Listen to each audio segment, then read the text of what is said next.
guys enjoying yourself thus far? Yeah? Okay, good. Now more, importantly, just enjoying yourself, right? We want to make sure that we take some of these things home and apply it, right? That's the important part, right? To take some of these things home and to put it into play, right?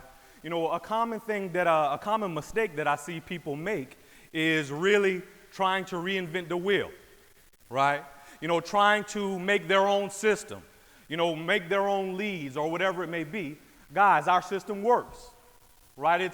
We haven't become the #1 final expense company in the country, right, by just having just a run-of-the-mill system, right? The wheel started off, it was stone, wasn't it, right?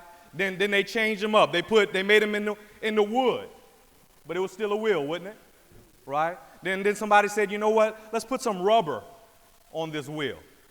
Still a wheel though, right? Then somebody said, you know what would look nice? Some 22-inch rims. Let's put some 22s. But still a wheel, right?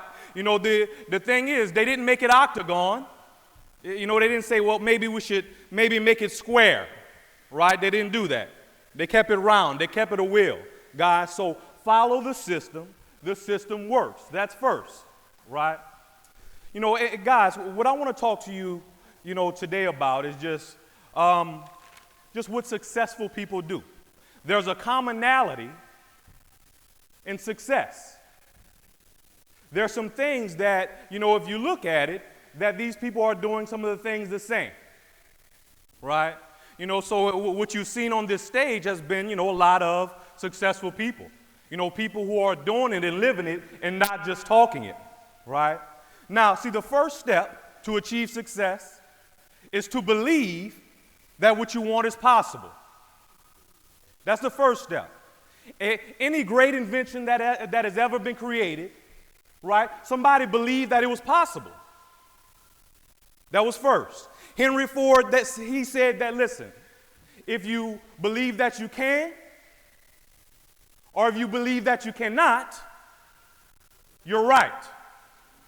Right? So the first step is believing. And guys, the great news is this. We're not just asking you for blind faith, right? We have a system that has worked over and over and over again. So we're asking you to believe in something that we've proven, that has stood the test of times. That's a big deal, right? Our system works. Now, guys, several years ago, right, there was an experiment conducted in the San Francisco Bay Area. What they did was they called a principal. He called in 3 teachers into his office. And what he said that you guys, because you guys are the best, you have the most expertise, what we're going to do is we're going to give you 90 of very high IQ students in San Francisco Bay Area. And what we want you to do is this. We want you to let them go at their own pace, move at their own pace, not just follow the curriculum that was set for normal students. So the students thought it was a good idea. The parents, the teachers, everybody thought it was a great idea. So they did that, right? They had a great year, got a lot done. Now, at the end of that period, those students had achieved 20 to 30% more than everybody else in the San Francisco Bay Area, right? They were amazed. The principal called those teachers back into the office and he said, guys, I have a confession. The 90 students that we gave you, they weren't high IQ students. They were just everyday run-of-the-mill kids. Right? So the teachers were like, gosh, wow. So automatically they thought that, well, it's because we have the most expertise, right? We're the best of the best as far as teachers. He said, I got another confession. You guys aren't the best of the best. You were the first 3 names that we drew out of a hat. So the difference was their attitude. Their level of belief in themselves. Somebody told them they were the best, so they believed it. right? They told the students that you guys were the best. The students believed it, and they believed in one another. And that belief was the first step in achieving greatness, in achieving the things that they wanted to accomplish. So attitude, guys, right? It's not intelligence, not talent, education, technical ability, whatever it may be. It's not that. Is attitude, is your belief in what it is that you're doing. That's the number one thing. Now write this down. This is a quote that I like. It says, "What I believe about life determines how I perceive life, which determines what I receive from life." What I believe about life determines how I perceive life, which determines what I receive from life. That's step one. The next thing successful people do, guys, is determine what it is that you consider success to be, right? You might think that, okay, well, success to be would be making $100,000 a year. Somebody might say, well, success to me is making $250,000. Or maybe like Jordan, making, $1.2 million. Maybe success isn't money. Maybe you just want to help. Success is just helping as many families as you like, as you can, right? Maybe helping people that can't get coverage. Maybe that's success to you. But whatever it is, it has to be your why. You can't tell somebody what it is, I want you to do this, I want you to do this. It has to be their why. It's like picking a vacation, right? You don't just pack up and get my bags and just hop in the car and start driving. You have to first find out where you're going, right? Do I want to go to New York? Do I want to go to California, right? Maybe out the country. Do I want to go to China, Brazil, whatever it may be? First, you have to determine where is it you want to go. It has to be your why. Then once you have the location, once you have the destination, right, now what you can do is map out your path to that destination. So what is success to you? What is your why? Number 3, commitment to personal growth. See, most people, they don't realize, successful people don't really differ much in their ability, in their talent. What they differ in is their passion to reach their potential, their desire to reach their potential. That's the only difference between successful and unsuccessful people. Do you want to? Right? Napoleon Hill said, and listen, here's the thing, guys. Personal growth, it doesn't matter. You may say, well, I'm not as gifted as Craig or as Jordan or as somebody. It doesn't matter. Wherever you are, start where you are, right? And start now. See, that's the thing. Start now. Don't wait, man, when I get 10 people, then I'm going to start working on my personal growth. Start now. Napoleon Hill said this. He said, it's not what you are going to do, but it's what you are doing now that counts. Unsuccessful people, right? They have, they're always they're about to do something. I'm going to do that someday, right? Someday I'm going to do this. Someday I'm going to do that, right? Don't wait for someday. Do it now. Start now. Start today. Start here, right? See, the thing about it is this. Everybody who has gotten where he is started where he was. Right? Everybody who has gotten where he is started where he was. That's a big deal, right? Be teachable. See, former UCLA coach, his name was James Wooden. He said, it's what you learn after you know it all that counts. After you know it all, what you learn after that is what counts, right? Because, listen, the greatest hindrance to success and to being teachable is not ignorance, but knowledge. Because if you think you know it all, then guess what? Nobody can teach me anything. I can't learn anything new. I already know it.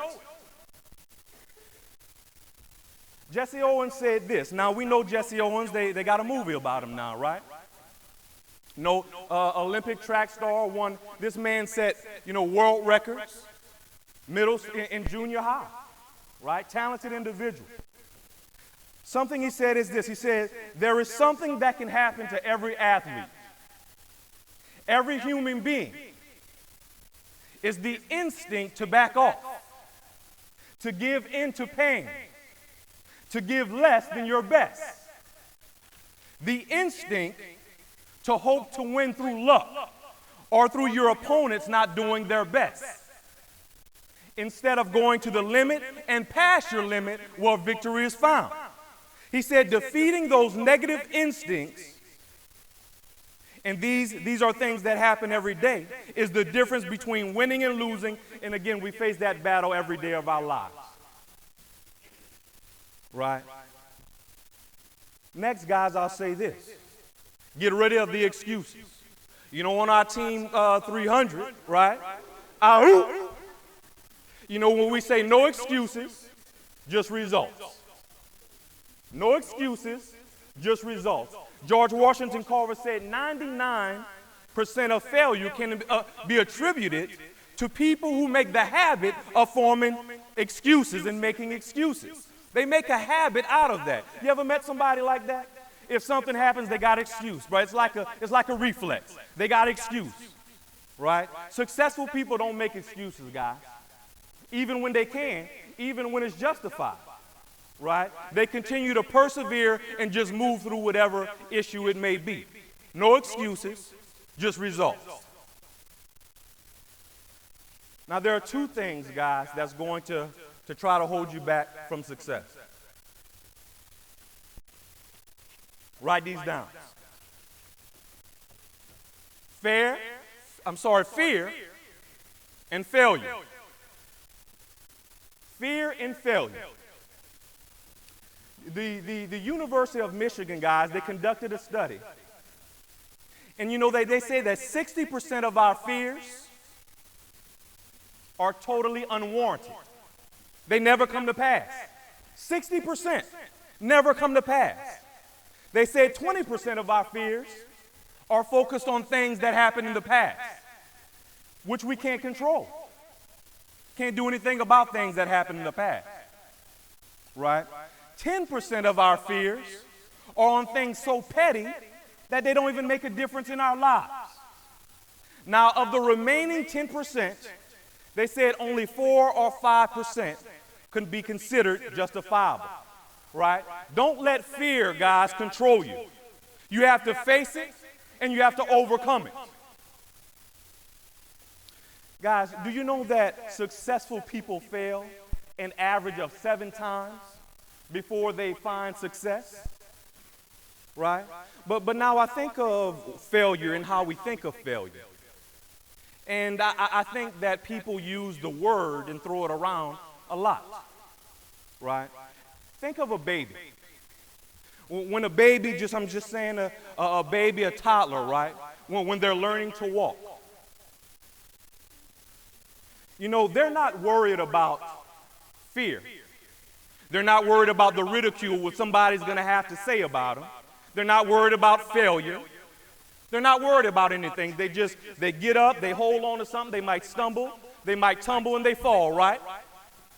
Now imagine if a baby worried about what somebody had to say about them. Worried about fear. They're fearless, right? A baby will go up to a lion and pet it. Right? They just don't know better. They don't have that fear. But imagine if a baby did worry about those type of things. You know that a lot of babies would end up not walking simply because they're worried about what somebody else is going to have to say. They're worried about what if I fail? But now, do we look at when a baby stumbles and falls, do we look at that as failure? You failed. Oh, you failed again. You failed again. That's learning. It's not failure. It's learning. It's growing. That's what we're supposed to do. So guys, failure, if you reach the success at the end of the line, then it wasn't failure, right? It was learning. It was growing, right? So what I would say is this, guys. Don't worry about the fear of failure. Like the gentleman said, you know, you have to burn your ship. And I told this story before, right? You know, just a great warrior, what they did, and the guy alluded to it. What they did was that when they were going to face an enemy, you know, just afar off, what they did was they sailed their ships across the waters. They had all their supplies, everything with them, right? When they got to the destination, the foreign land, they unloaded all their men. They unloaded all the equipment. They got everything off the boat, and then he gave the instruction to burn the ships. Burn the ships, he said. Right?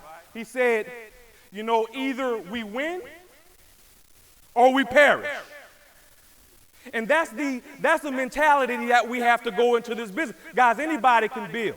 Anybody can grow. Anybody can make six figures. No one man or no one woman is better than anybody else in here. Again, it's their desire to reach their potential. It's their level of belief. Or are they going to let fear just take them down and keep them from trying and attempting to do what they know that they can do? So guys, just like that baby who's fearless, right? It's inevitable that when you try to walk or try to grow or try to build, you're going to stumble, right? You're going to tumble. You might even fall. But just like that fearless baby, what do? Get up and try again. And inevitably, you'll learn to walk, guys. And that's the difference, and that is what successful people do. I hope somebody got something from that. Thank y'all.